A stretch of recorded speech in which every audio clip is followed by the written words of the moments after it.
Hello, brethren. This is Wilson Gutierrez Privado. I am excited to talk with you again in our Elders Quorum lesson about this talk given by Sister Joy D. Jones.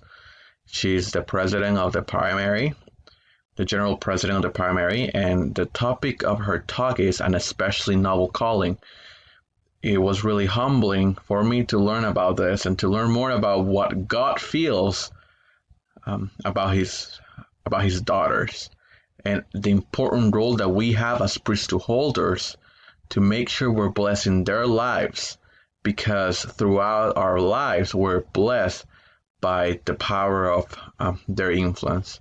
So as we talk about some points, I will ask you to consider or to think of times when you have been influenced by your wife, or your mother, your sister, anyone that has made a significant change in your life. So to start off, Sister Jones, she quotes President Nelson and she said, "It will be impossible to measure the influence that women have not only on families, but also on the Lord's church, as wives, mothers and grandmothers, as sisters and aunts, as teachers and leaders, and especially as exemplars and devout defenders of the faith. Truly, throughout time, the church has been blessed with wonderful women that have been set apart to make changes and to lead in this church. We know that we as brethren hold the priesthood. However, women through that power can have the power of the priesthood. They don't hold the priesthood, but they can have the power and have access to that power also through the covenants that we made in the temple.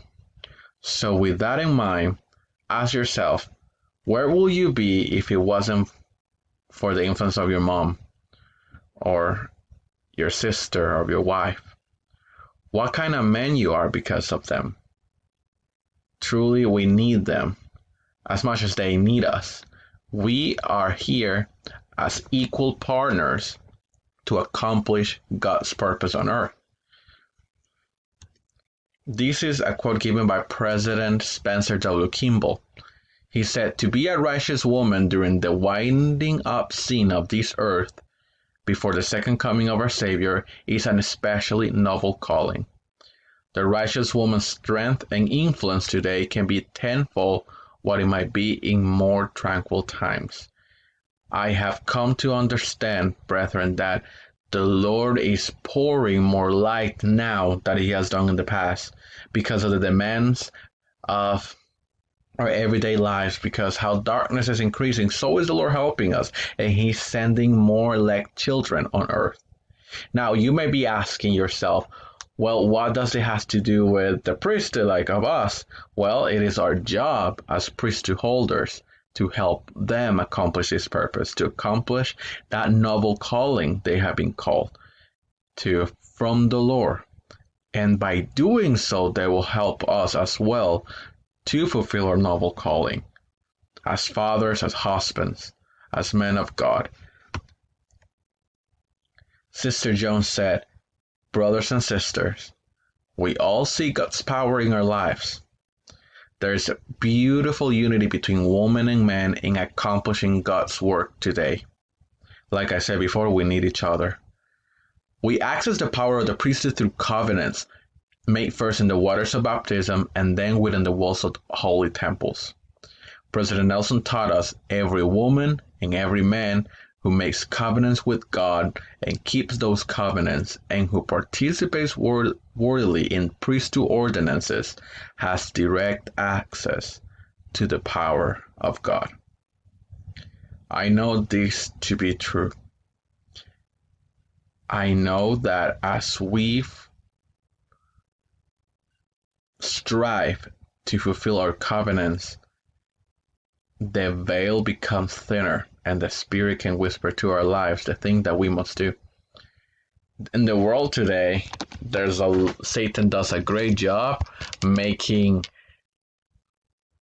our roles, confusing people with their roles as female and male, and there's some people that believe women are superior or male men are superior, and the truth is that in the sight of our Heavenly Father, we're both equal, and we have different responsibilities and duties, yes, but we are both filled with purpose and power to create a perfect balance in our families and in the church and in society. And like I said, we here have a responsibility to make sure our sisters are fulfilling that duty. How do we do it? Well, we must repent. We must honor our priesthood and remember the covenants we made. Remember that every covenant we made comes with a promise, and the Lord is willing to fulfill those promises and to help us if we're faithful. That's why I wanted to remind you of this invitation that President Russell M. Nelson said in General Conference a couple years ago. He said, talking to the brethren, another way we can also do better and be better is how we honor the women in our lives, beginning with our wives and daughters, our mothers and sisters. Brethren, your first and foremost duty as a bearer of the priesthood is to love and care for your wife. Become one with her. Be her partner. Make it easy for her to want to be yours. No other interest in life should take priority over building an eternal relationship with her. Nothing on TV, a mobile device, or a computer is more important than her well-being. Take an inventory of how you spend your time and where you devote your energy. That will tell you where your heart is. Pray to have your heart attuned to your wife's heart. Seek to bring her joy. Seek her counsel and listen. Her input will improve your output. Now, this is an invitation for all those who are married, and I think it's a great call from our prophet to repent, to think of the things that we must do, and for us who are single, think as well of those things we can improve. Where our heart is it in material things or is in the Lord? By doing so, we will be blessed. He also said, if you have a need to repent because of the way you have treated the woman closest to you, begin now.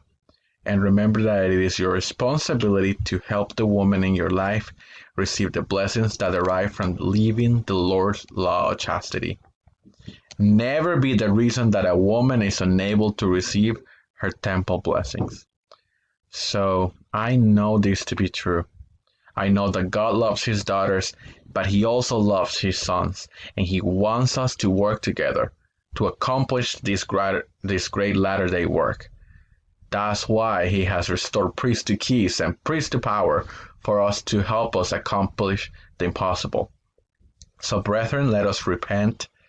Let us rise and take the noble call that God has given us and help our sisters to accomplish it.